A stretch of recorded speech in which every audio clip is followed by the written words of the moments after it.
थंडी सुरू झाली आणि हे माझं रोजचं रडगाणं सुरू झालं. 2च दिवस झाले थंडी चालू होऊन आणि बघा लगेचच सर्दी आली आणि नाक एवढं शिवशिवते तुम्हाला काय सांगू. असं विक्स घेते मी, नाकात भरभरून घालते.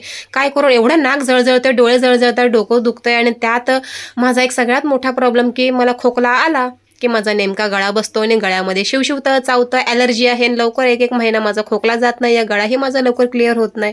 काय करायचं, जाऊ दे. तोपर्यंत हे एवढे ढीगभर कपडे पडलेले आहेत, घडी करायचे, ते सगळे बॅगमध्ये भरायचे आहेत.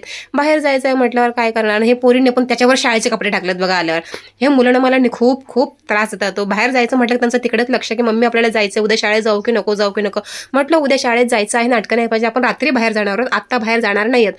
तेवढंच म्हटलं पटकन शॉपिंग करून घ्यावे म्हणून हे 2 क्लिप छोटं मंगळसूत्र आणलं. का तर असावं काहीतरी. आणि बेंटेक्सच्या बांगड्या ह्या माझ्याकडे कन्फर्म पाहिजेत, कारण ह्या जास्त महत्त्वाच्या होत्या. मी हेच घेण्यासाठी बाहेर गेले होते आणि त्यासोबतच ही छोटी शॉपिंग केली. जाऊ दे. आणि तुम्हाला सांगते आता हे बॅगेमध्ये कपडे भरते आणि कुठे जाणार आहे हे तुम्हाला मी उद्याच्या मिनी ब्लॉगमध्ये सांगेन. तात्पुरतं आता काय सर्दी झालेलीच आहे तर खरखरीत काढून घ्यायची, लाजायचं नाही अजिबात. सर्दी झाल्यावर काय करू शकतो हो आपण, प्रत्येकाला सर्दी होणार थंडीमध्ये, आता साथच आहे.